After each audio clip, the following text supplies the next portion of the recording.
Nous fêtons les 40 ans des élections européennes. À 40 ans, l'Europe n'a jamais été aussi fragile, rongée de l'intérieur par la montée des nationalistes et des populistes et attaquée de toutes parts à l'extérieur, les États-Unis, la Chine, la Russie, dont le seul objectif est d'affaiblir le vieux continent. Les enjeux de ces élections sont donc cruciaux. Il faut consolider l'euro. La zone monétaire a encore besoin d'un pilier budgétaire pour assurer sa survie.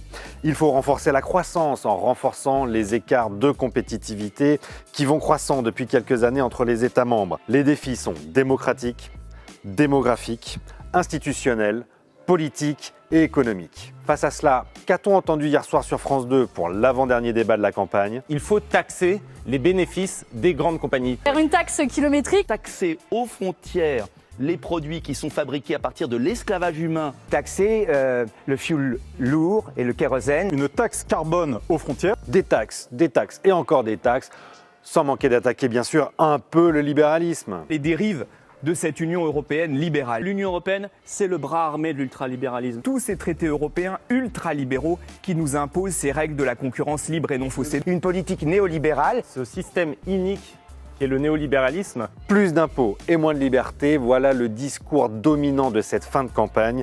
Pas sûr que cela donne envie à nos citoyens de se déplacer en masse dimanche pour aller voter aux élections européennes.